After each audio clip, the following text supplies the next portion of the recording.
Hi, it's Nick on the range, and I'm actually behind the camera because we're gonna just look at some basics, some fundamentals of shooting.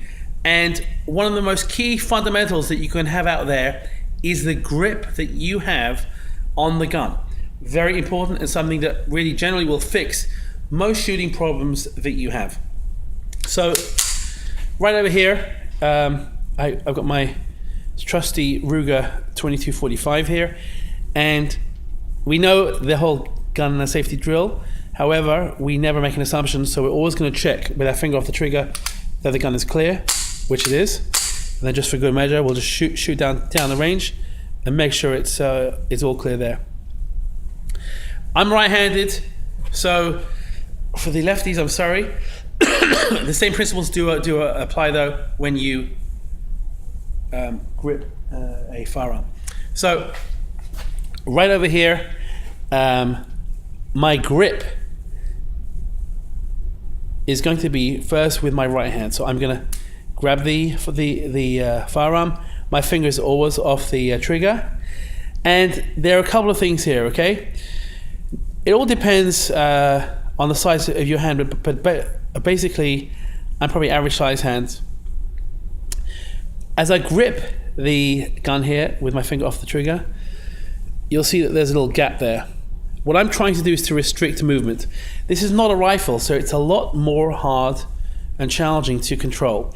So I'm going to hold the gun like this here. So I have a good grip here. You see where my middle finger is right there, so that's tight. And even more, that in that area there, I've got that as tight as I can. Now you've got to be careful with some guns because of the slide, how the slide will come out. The Walther PPK is renowned. We actually call it the meat slicer. If your hands are a little bit thick or fat, it can actually slice your head a little bit when the slide comes back.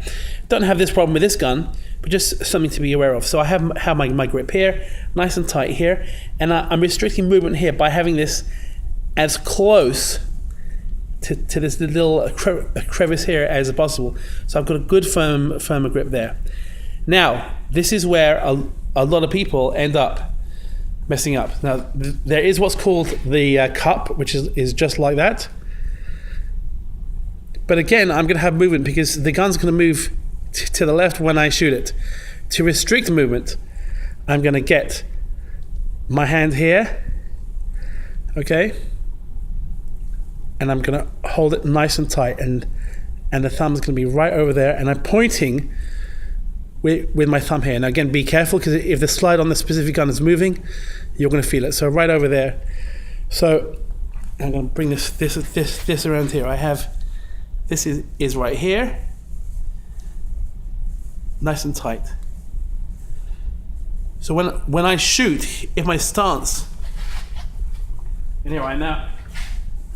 If my stance is with arms locked, you might also do Weaver, where one arm is bent. It all really depends on you. But basically, I'm going to have that lock. So I'm restricting the movement of the gun, which will increase the accuracy that I have when I'm shooting. So grip is key. It's vital. There are other aspects that we'll cover. How if you're using your dominant eye, breathing control, trigger control, and so on. The grip is the best foundation of where to start. Because if you're not holding it properly, the bullet's not going to go where you want it to go. Make it a great day.